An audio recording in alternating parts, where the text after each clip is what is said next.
നമുക്ക് ചെയ്യാൻ പറ്റുന്നതൊക്കെ ഏറ്റവും നന്നായിട്ട് ചെയ്യുക. വിജയം കർത്താവ് തരും.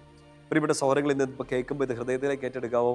നീ നിന്റെ അധ്വാനം നന്നായിട്ട് ചെയ്യുക, കർത്താവ് അനുഗ്രഹം പുറകെ തരും. പഠിക്കേണ്ടത്, ജോലി ചെയ്യേണ്ടത്, മിനിസ്ട്രി ചെയ്യേണ്ടത്, ഈശോ ഏൽപ്പിച്ചിരിക്കുന്ന കാര്യങ്ങളെല്ലാം ഏറ്റവും ബ്യൂട്ടിഫുൾ ആയിട്ട്, ഏറ്റവും എഫേർട്ട് എടുത്ത്, ഏറ്റവും ആത്മാർത്ഥമായിട്ട് ചെയ്തേ.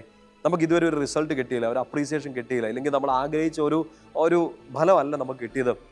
ചിലപ്പോൾ ചില സ്ഥലങ്ങളിലൊക്കെ തോറ്റുപോയിട്ടുണ്ടാവും. But shall we not try again? ഒന്നുകൂടെ ഒന്ന് അധ്വാനിച്ച് ഇനിയും ഈശോ റിസൾട്ട് തരും. ഞാൻ എൻ്റെ അധ്വാനം നന്നായിട്ട് ചെയ്താൽ ഈശോയുടെ അനുഗ്രഹം നമുക്ക് അളവില്ലാതെ തരും എന്നുള്ള ഉറച്ച വിശ്വാസത്തിൽ ഒന്നുകൂടെ ഒന്ന് പരിശ്രമിക്കാൻ പറ്റില്ലേ? കർത്താവ് അനുഗ്രഹമാക്കി മാറ്റുന്നേ. ഒന്നുകൂടെ നമുക്ക് ട്രൈ ചെയ്യാം. ഒരു അനുഗ്രഹത്തിന്റെ വചനം കൂടെ നിങ്ങളുമായിട്ടൊന്ന് ഷെയർ ചെയ്യട്ടെ. സങ്കീർത്തനം 44 അതിന്റെ 3-4 വാക്യങ്ങൾ. വാളുകൊണ്ടല്ല അവർ നാട് പിടിച്ചടക്കിയത്, കരബലം കൊണ്ടല്ല അവർ വിജയിച്ചത്, അവിടുത്തെ വലതു കൈയും ഭുജവും മുഖപ്രകാശവും കൊണ്ടത്രേ. അങ്ങവരിൽ പ്രസാദിച്ചു, അവിടുന്നാണ് എൻ്റെ രാജാവും ദൈവവും, അവിടുന്നാണ് യാക്കോബിന് വിജയങ്ങൾ നൽകുന്നത്. ഇത് ഹൃദയത്തിലേക്ക് ഏറ്റെടുക്കുക. വാളുകൊണ്ടല്ല അവർ പിടിച്ചടക്കിയത്, കരബലം കൊണ്ടല്ല അവർ വിജയം വരിച്ചത്, അവിടുത്തെ വലതു കൈയും ഭുജവും കൊണ്ടത്രേ. ഈശോയാണ് വിജയം നൽകുന്നത്. നമ്മുടെ എഫേർട്ട് നന്നായിട്ട് ചെയ്താൽ, നമ്മൾ നന്നായിട്ട് അധ്വാനിച്ചാൽ അനുഗ്രഹം കർത്താവ് തരും. നമ്മൾ ചുമ്മാ ഇരുന്നിട്ട് ഒരു അനുഗ്രഹം മേടിക്കാനല്ല, മാക്സിമം എഫേർട്ട് എടുക്കുക, മാക്സിമം നന്നായിട്ട് പഠിക്കുക, മാക്സിമം ഇതിനുവേണ്ടി ഇറങ്ങിക്കോ.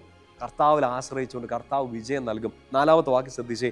അവിടുന്നാണ് എൻ്റെ രാജാവും ദൈവവും, അവിടുന്നാണ് യാക്കോബിന് വിജയങ്ങൾ നൽകുന്നത്. കർത്താവ് വിജയം നൽകുന്നു. അനുഗ്രഹത്തിൻ്റെ ഒരു ജീവിതം നമ്മുടെ മുമ്പിൽ. കർത്താവിൻ്റെ മുമ്പിലേക്ക് എല്ലാം പ്രതിഷ്ഠിച്ച് നിങ്ങളങ്ങ് തുടങ്ങിക്കോ.